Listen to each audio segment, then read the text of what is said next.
When a youth theater director in Atlanta tearfully slammed President Trump's budget cuts, he didn't expect a Hollywood star to answer, but John David Washington not only answered, he showed up, turning a local funding crisis into a national debate on the soul of the country. Within an hour, the internet was on fire. The first clip, shot on a shaky iPhone by a local reporter, showed the director's raw, defiant grief. It was powerful on its own, a flicker of human frustration against a wall of government policy. But then, the second clip dropped. A professionally shot video from a news camera showing John David Washington stepping out of a black SUV and walking with quiet purpose toward the same man. The two moments, spliced together by thousands of users across every social media platform, created a narrative so potent that cable news producers scrapped their planned segments. This wasn't just another political skirmish.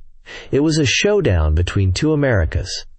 And it was happening live on a sidewalk in Atlanta. 3 days earlier, the architect of that policy was basking in the glow of victory. Inside the Oval Office, President Donald Trump sat behind the resolute desk, a wide grin spreading across his face. He leaned back in his chair, gesturing with a Sharpie at the thick document before him. It was the One Big Beautiful Bill Act, a mammoth piece of legislation that consolidated federal spending in a way that critics called draconian and supporters hailed as a fiscal revolution. It had passed, and the president was in his element.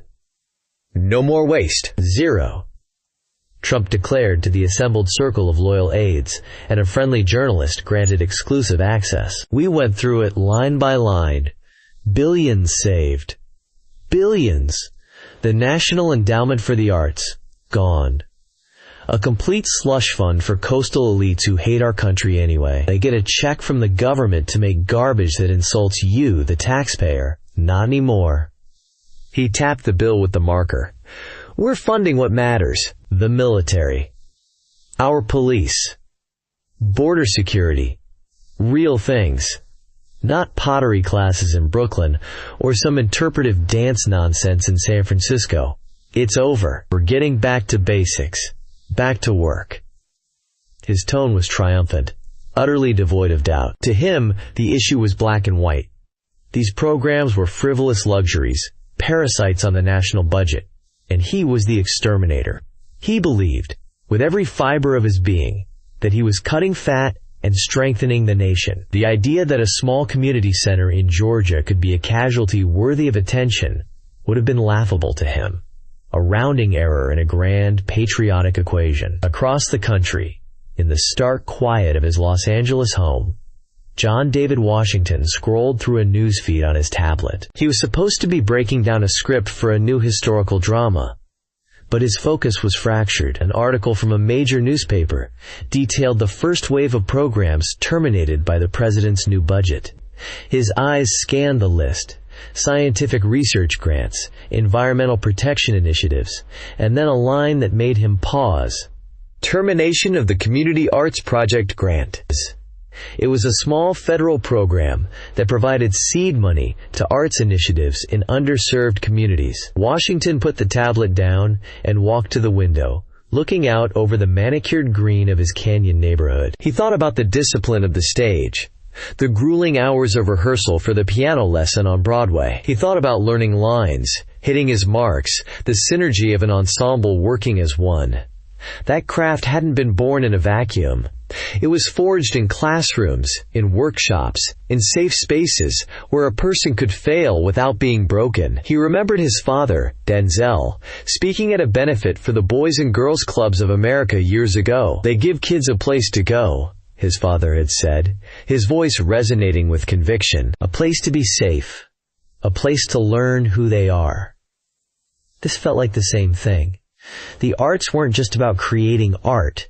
They were about creating people. They built confidence, taught collaboration, and offered an escape hatch from the crushing gravity of poverty or neglect. The government memo called it a non-essential service. Washington knew, in his bones, that for some kids, it was the only thing that was essential. He felt a low, simmering anger, the kind that didn't explode but hardened into resolve. He wasn't an activist.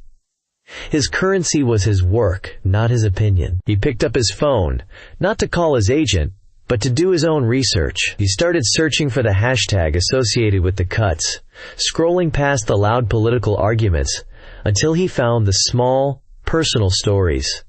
A pottery studio in Ohio, a mural project in Arizona, a youth theater in Atlanta. He lingered on that last one. Atlanta. He knew the city well from his football days at Morehouse College. He clicked a link to a local news site and began to read about a place called the Phoenix Arts Collective and its director, a man named Marcus Thorne. The notice had arrived in a cold, bureaucratic email with a PDF attachment. Notification of immediate funding termination. Marcus Thorne read it 3 times, the words blurring on his screen. For 7 years, the Phoenix Arts Collective had been his life's work. He had built it from nothing in a rented, graffiti-scarred storefront. He had begged for donations of lumber to build a stage, haunted thrift stores for costumes, and written grant proposals until his fingers went numb. The Community Arts Project grant was his lifeblood. It didn't cover everything, but it paid the rent and kept the lights on, allowing him to work his magic with the neighborhood kids. Now, it was gone, effective immediately. The email informed him the building's lease, which was co-signed by the federal grant program, was now void. The locks would be changed by the end of the week. The next day, a young, earnest reporter from the local WXIA TV station, Brielle Adkins, found him standing on the sidewalk outside the center. A heavy chain and a brand new padlock were already looped through the handles of the front doors. Marcus, a man whose booming voice could fill a theater, looked deflated. "Mr. Thorne," Brielle began, holding out her microphone, "can you tell us what this center meant to the community?" Something inside Marcus snapped. It wasn't despairing anymore. It was rage. A deep, profound sense of betrayal. He straightened his back, his eyes locking onto the camera lens. "Meant? It means everything," he said, his voice tight. "You see this street? Last year, 2 boys were shot right there on that corner. You know who wasn't on that corner? My kids. Because they were in here. They were learning Shakespeare. They were learning how to project their voice, how to stand up straight, how to look another person in the eye and speak their truth."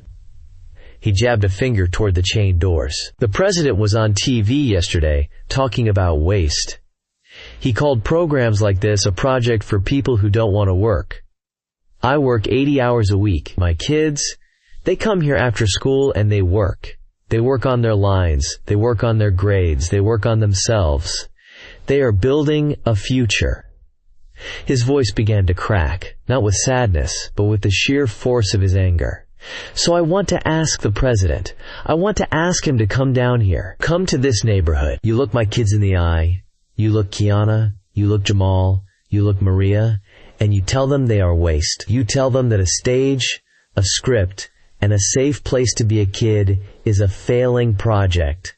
I dare you." He trailed off, breathing heavily, the raw emotion of his words hanging in the humid Atlanta air. Brielle Adkins knew she had something powerful. Her station ran the clip on the 5 o'clock news. By 6, it was on their website. By 8, it had been picked up by a national politics blogger. By morning, Marcus Thorne's challenge to the President of the United States was ricocheting across the internet. In Los Angeles, John David Washington watched the video on his phone. He saw the fire in Marcus Thorne's eyes, heard the names of the children, and felt the man's righteous fury as if it were his own. This wasn't an abstract policy debate anymore. This was a man fighting for his kids on a lonely sidewalk. It was a scene straight out of an August Wilson play, a moment of profound dignity in the face of overwhelming power. He picked up his phone and called his publicist. "I need a flight to Atlanta, today." "JD, let's think about this," his publicist, a shrewd woman named Genevieve, replied, her voice cautious. "You know what this means. You step into this, you're not just an actor anymore. You're a political target. The White House will come after you. They'll dig into everything. Is this a fight you really want?" Washington looked out the window again. The answer was clear, simple, and absolute. "He called them by their names," he said softly. "The man on the news." He said their names. "Kiana, Jamal, Maria. They're not a line item. They're children." He paused. "Book the flight, General. Some things are more important." Marcus Thorne, completely overwhelmed by the sudden media storm, announced he would hold one final, informal press conference the next afternoon. He just wanted to thank the small group of parents and local businesses that had supported him. He expected a few local cameras and a dozen or so people.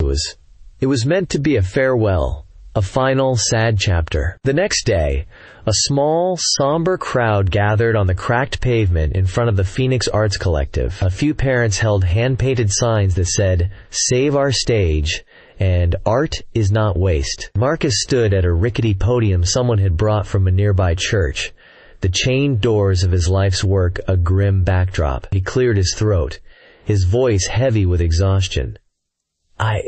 I just want to thank all of you for being here," he began, his eyes scanning the familiar faces. "For 7 years, this was more than a building. It was a home, and that was because of you, and it was because of the kids." He was interrupted by a stir at the edge of the small crowd. The reporters, sensing a shift, turned their cameras. A sleek black SUV had glided to a stop at the curb. The back door opened. A man in a simple dark gray jacket and jeans stepped out, his expression unreadable. A murmur rippled through the crowd. "Is that?" a parent whispered. Marcus Thorne squinted, his brain failing to process what his eyes were seeing. The man moved with an athlete's grace, calmly navigating through the reporters who were now scrambling, shouting questions. He walked past the cameras, past the signs, past the parents, his gaze fixed on one person. He stopped directly in front of the podium. The crowd fell silent. The only sound was the frantic clicking of camera shutters. John David Washington stood before a stunned Marcus Thorne and extended his hand. Marcus Thorne stared, his mind a blank slate. He recognized the face, of course. He'd seen it on movie posters, on talk shows, in the blinding light of Hollywood stardom. But to see that face here, on his broken piece of sidewalk, in the middle of his personal ruin, was a cognitive dissonance he couldn't resolve. He forgot the crowd, forgot the cameras, forgot the speech he was supposed to be giving. John David Washington kept his hand extended, his gaze steady and patient. "Mr. Thorne?" he said again, his voice calm and clear, cutting through the rising clamor of the press. "I'm John David Washington. I saw what you said online. I had to come." The words finally registered. Marcus blinked and mechanically took the offered hand. Washington's grip was firm, grounding. I don't understand," Marcus stammered. "I do," Washington replied, his focus unwavering. He ignored the reporters shouting his name, pushing their microphones closer. "Tell me about the kids. Kiana, Jamal, you said their names. Tell me about them." This was the question that broke the spell. It wasn't about politics, or photo ops, or Hollywood. It was about the work. Marcus's face, which had been a mask of confusion, softened. The fire returned to his eyes. "Kiana," he began, his voice finding its rhythm. "She's 12. Came to us so shy she wouldn't look you in the eye. Now she's our lead in the summer play. She wants to be a lawyer. She says theater taught her how to argue." He went on, Washington listening with an intensity that silenced the people closest to them. He spoke of Jamal, a teenager who had been heading for trouble before discovering a talent for lighting design, and who was now acing physics at school. He spoke of the dozen other kids for whom the Phoenix Arts Collective was not a hobby, but a sanctuary. As Marcus spoke, the scene transformed. It was no longer a press conference. It was a testament. Washington nodded slowly, absorbing every word, his expression one of deep, validating respect. Just then, a reporter's phone buzzed with a news alert. Her eyes went wide. She elbowed her way forward, shouting over her colleagues. "Mr. Washington! Mr. Washington! The White House just held their press briefing. We have a quote." In response to Mr. Thorne's video, the press secretary said the president is focused on, quote, "real jobs, not failing, woke projects for people who don't want to work." What's your response to that? The line, delivered with brutal, dismissive clarity, hung in the air. The crowd gasped. A mother in the front row shook her head, muttering, "No, they didn't." Marcus Thorne flinched as if he'd been struck. The carefully constructed dignity of his testimony shattered against the wall of that one word, failing. John David Washington's demeanor shifted. The quiet listener vanished. In his place stood a man of formidable presence, the athletic tension in his shoulders, the focused steel in his eyes. It was the look of a man stepping onto the field for the biggest game of his life. He didn't answer the reporter. Instead, he turned to Marcus. "Mr. Thorne," he said, his voice now carrying a new authority, "would you stand with me?" He gently guided Marcus to his side, so they were facing the cameras together. He took a moment, letting the silence stretch, forcing every camera, every microphone, every eye to focus. When he finally spoke, his voice was not loud, but it resonated with a power that commanded absolute attention. "I just heard the words failing and woke project," he began, his gaze sweeping across the reporters. "I want to tell you what I see. I see a man who built a home out of nothing. I see a community that stands behind its children. I see success. I see the work." He gestured to the chain doors. "The work of building a citizen. The work of building confidence. The work of saving a life. That is real work. That is the hardest work there is." He then looked directly into the lens of the largest network camera, as if speaking through it to the man in the Oval Office. "My father is an actor. I'm an actor. We work in a world of make-believe. But the discipline is real. The dedication is real. The strength it takes to stand on a stage and be vulnerable is real. This place," he swept his arm out to encompass the shabby storefront, "this place teaches that strength. It teaches kids that their voice matters. It gives them a family when they might not have one. It gives them a safe place to be when the alternative is a street corner." He paused, letting the weight of his words sink in. The entire block was silent, captivated. "So, to the President and his press secretary, I have a response." He put a hand on Marcus Thorne's shoulder. "You call this a failing project. I call it an essential service. You say you're focused on jobs. This man created jobs, not just for himself, but for the futures of every child who walked through those doors. You say you believe in balance sheets and budgets." He leaned in closer to the camera, his voice dropping to a low, intense growl. "A stage for a kid is better than a street corner, Mr. President. Some investments don't show up on a balance sheet."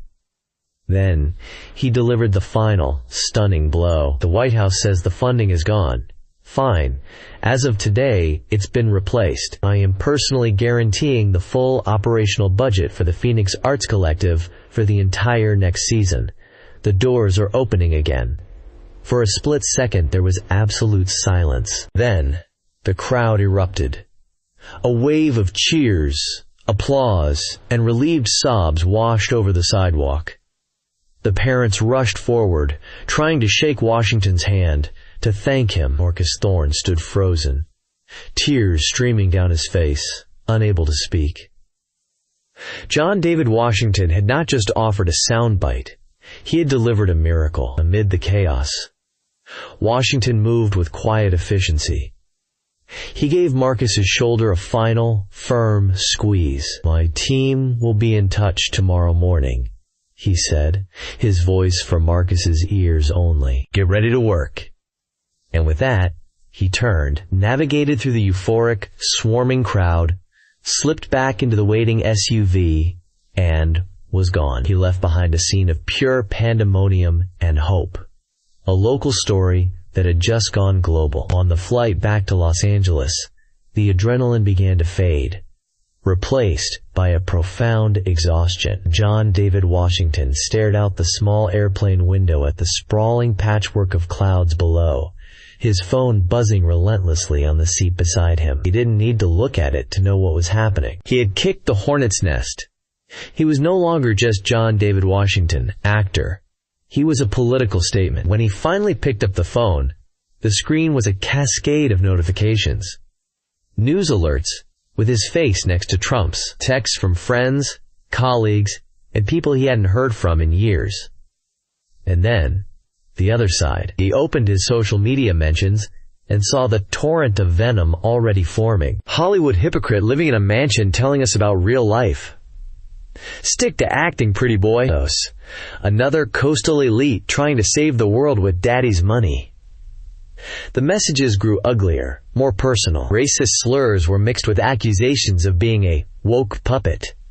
A crudely photoshopped image showed his face on a protest sign being set on fire. Then came the direct threats, filled with violent imagery and specific details. He felt a cold knot tighten in his stomach. This was the price.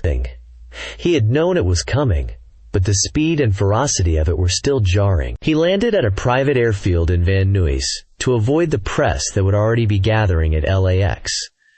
The first call he made was to his father. Denzel Washington answered on the second ring. "I saw," he said simply. There was no judgment in his voice, only a deep, paternal gravity. "Yeah," JD replied, rubbing his tired eyes. "It got a little bigger than I expected." "It always does when you poke the bear," Denzel said. There was a pause. JD could hear the unspoken concern. "You stood up for that man. You stood up for those kids. You did what you felt was right, son, and I'm proud of you for that." "Thanks, Pops. But you know what comes next," his father continued, his voice hardening slightly. "They don't fight fair. They'll come at you with everything. They'll twist your words. They'll lie. They'll try to break you down. Don't let them. Keep your head on a swivel. And when it gets loud, you remember why you did it. You remember that man's face. You remember the names of those kids. That's your truth. Hold on to it." The conversation was a lifeline, a reminder of the principles he had been raised with. He hung up feeling both fortified and sobered. Meanwhile, in Atlanta, Marcus Thorne was living in a different kind of storm. His small apartment had become the unofficial headquarters for a national movement. His phone hadn't stopped ringing. The Today Show, CNN, The Washington Post. Everyone wanted an interview. Local businesses were calling, offering donations of paint, lumber, and food. Parents he hadn't seen in years were calling, asking if they could re-enroll their children. He was drowning in an ocean of goodwill, and it was terrifying. He felt an immense, crushing gratitude to John David Washington, a man he had met for all of 5 minutes. But with that gratitude came a new, heavier burden. Before, he was just a guy trying to keep the lights on. Now, he was a symbol. The Phoenix Arts Collective was no longer just a community center. It was a line in the sand against the President of the United States.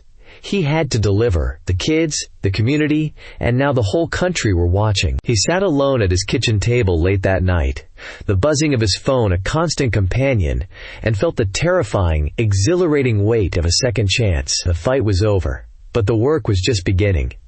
The week following the sidewalk showdown was a relentless storm of noise. The debate raged along predictable, deeply entrenched battle lines. On one side, John David Washington was a hero, a champion of the arts and the underprivileged. On the other, he was the embodiment of Hollywood arrogance, a virtue-signaling hypocrite using his wealth to undermine a duly elected president. The White House, sensing it had lost control of the narrative, doubled down, issuing daily statements about the importance of fiscal responsibility and decrying the celebrity industrial complex. The argument was loud, circular, and exhausting. Then, 10 days into the firestorm, an unexpected voice cut through the static. An op-ed appeared in the Wall Street Journal, penned by Alastair Finch, a retired Republican senator from North Carolina. Finch was a lion of the old guard, a deeply respected conservative known for his quiet integrity and firm belief in fiscal discipline. No one expected him to weigh in, and certainly not in the way he did. The piece was titled, "On a Sidewalk in Atlanta, I Saw True Conservatism." It never once mentioned the Democratic Party or praised Hollywood.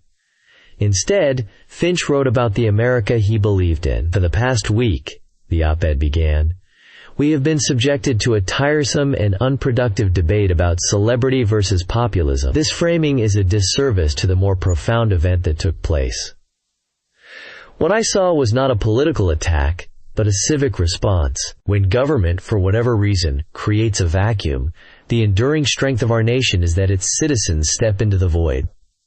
He went on to praise Marcus Thorne as a model of self-reliance and community leadership. Then he addressed Washington's action, not as a political move, but as a textbook example of a core conservative principle. Private charity, individual responsibility, and local solutions to local problems are the bedrock of a healthy republic. The president speaks of an America First agenda. What could be more America First than a private citizen investing his own capital into the future of American children? This is not a handout. It is a direct, targeted investment in character, discipline, and community. The very things my party has long claimed to champion. He concluded with a sharp rebuke of the administration's rhetoric. To dismiss such a vital local institution as a failing, woke project is not only coarse and unbecoming of high office, but it displays a fundamental misunderstanding of how a strong society is built. It is not built from the top down with edicts from Washington, but from the ground up, in places just like the Phoenix Arts Collective. Alistair Finch's op-ed changed everything. It shattered the partisan framing of the debate. It gave cover to moderate and center-right commentators to praise the act without condemning the president outright. Suddenly, the conversation was no longer about Trump versus Washington. It was about the nature of community, the role of charity, and the definition of a valuable investment. John David Washington had won the battle on the sidewalk, but the retired senator from North Carolina had secured the victory in the war of ideas. 2 weeks later, the Phoenix Arts Collective held its grand reopening. The chains were gone. A new, professionally painted sign hung above the door. The inside had been transformed, with fresh paint, new stage lights, and donated sound equipment. The media was there in force, a swarm of cameras and reporters held back by a velvet rope. John David Washington was there, but he was not at the center of the spectacle. He stood quietly in the back of the room, watching as Marcus Thorne, looking 10 years younger, welcomed a flood of laughing, excited children back into their sanctuary. Washington deflected every request for an interview until a veteran, well-respected network anchor approached him, not with a microphone in his face, but with a quiet request. He agreed to a brief, 2-minute exclusive. "Mr. Washington," the anchor began, "this has been a political earthquake. Your approval ratings, according to one poll, are higher than most elected officials. People are asking if this is the start of a new career for you. Are you planning to become more politically active?" Washington offered a small, weary smile. He looked away from the anchor and toward the stage, where the kids were already running through warm-up exercises. "This was never about me, and it was never about politics," he said, his voice soft but firm. "It was about a problem that needed a solution. A man was about to lose his life's work. These kids were about to lose their second home. I had the means to provide a solution, so I did." That's the beginning and the end of the story. He continued, "The principle here is simple. I think it's one we've forgotten. If you see your neighbor's house on fire, you don't stop to check their voting record before you grab a bucket of water. You don't ask them if they deserve your help. You just help. Because tomorrow your house could be the one on fire." He gestured toward Marcus, who was now leading the kids in a vocal exercise. "This is about that man, Marcus Thorne, and about Kiana and Jamal and all the others. This is their victory. I was just the guy with the bucket." He nodded politely to the anchor, a clear signal that the interview was over, and melted back into the shadows of the theater, leaving his words to stand on their own. A month after the first video went viral, the national news cycle had moved on to other battles. The name John David Washington was once again associated more with movie premieres than with political punditry. The world had, for the most part, forgotten about the sidewalk in Atlanta. But inside the Phoenix Arts Collective, the world was brand new. On a Saturday afternoon, Kiana, the 12-year-old girl who once couldn't make eye contact, stood center stage. The new lights warmed her face. The room was full of parents and community members for a dress rehearsal. She was playing Beneatha from A Raisin in the Sun, and it was her big monologue. Marcus Thorne watched from the wings, his arms crossed, a permanent look of proud exhaustion on his face. Kiana took a deep breath. her posture straight, her eyes burning with a fire that was all her own. "I know it's a dream of mine," she began, her voice filling the small theater, clear and resonant. "But I don't cry about it, I just work. I plan to cure people." Her mother sat in the third row, her phone down, her hands clasped to her chest. A single tear traced a path down her cheek. She wasn't just watching her daughter recite lines from a play written 60 years ago. She was watching her daughter declare her own future, a future that had almost been padlocked and chained shut. Kiana finished the scene to thunderous applause. She took a bow, her face beaming, a portrait of pure, unadulterated potential. The investment had been made. The returns were already coming in. They wouldn't show up on any government balance sheet. But here, under the warm glow of the stage lights, they were the only thing that mattered. When does a private citizen have a responsibility to step up where the government steps back? Let us know your thoughts in the comments below. And don't forget to subscribe for more stories that explore the moments that define us.